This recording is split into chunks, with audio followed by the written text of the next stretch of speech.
Que ce soit quand vous étiez tout petit, ou bien quand vous étiez plus grand, vous avez certainement déjà joué au Lego. Mais savez-vous depuis quand ce jeu de construction existe? Qui en est l'auteur? C'est ce que nous allons voir dans ce doc.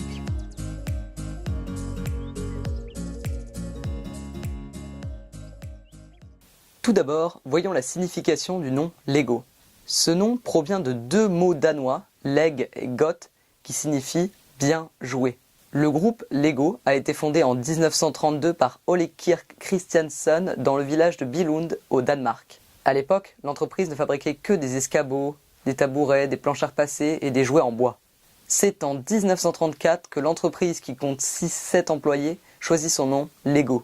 Malheureusement, en 1942, la petite usine Lego brûle, mais pas d'inquiétude, elle reprend très vite du service et vend de nouveau ses jouets en bois. En 1946, Lego est le premier groupe à acheter une machine de moulage par injection de plastique au Danemark pour la fabrication de jouets.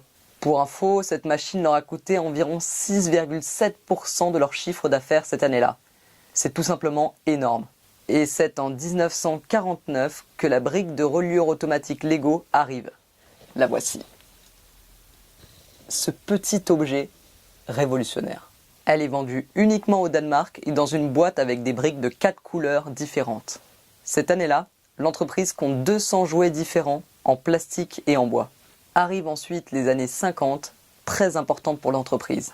En 1950, Godfrey Kirk Christiansen, le fils du fondateur de Lego, est nommé junior vice-président. En 1951 apparaît la base du bâtiment, en gros une brique avec 10 x 20 montants. En 1952, Ole Kirk, qui envisage de se développer, fait construire une usine.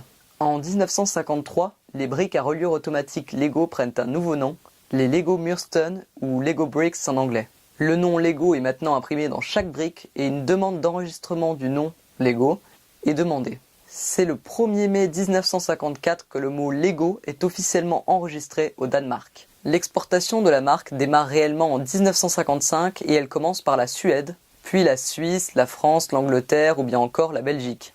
Et pour info, en 1961 apparaît la première grève chez Lego pour des raisons que je n'ai pas réussi à trouver. C'est en 1963, attention, que Godfrey Kirk Christiansen présente l'entreprise avec 10 caractéristiques. Les voici. 1. Un potentiel de jeu illimité. 2. Pour les filles et les garçons. 3. Du plaisir pour tous les âges. 4. Jouer toute l'année. 5. Jeu sain et tranquille. 6. Longues heures de jeu. 7. Développement, imagination et créativité. 8. Plus il y a de Lego, plus la valeur est grande. Ça, c'est un bon élément marketing. 9. Ensemble supplémentaire disponible. 10. La qualité dans les moindres détails. Bon, faut dire que quand on fabrique une brique... Enfin bref. 11. Oui, il y en a 11. Chez Lego, on ne sait pas compter. Et je vous assure que c'était marqué 10 caractéristiques. Les éléments Lego sont maintenant moulés en ABS, un plastique qui améliore la puissance et l'embrayage.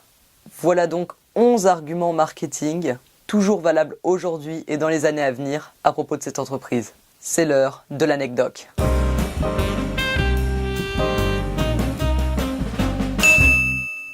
Saviez-vous que le premier jouet en bois de l'entreprise était le Lego Duck? Non? Alors abonne-toi!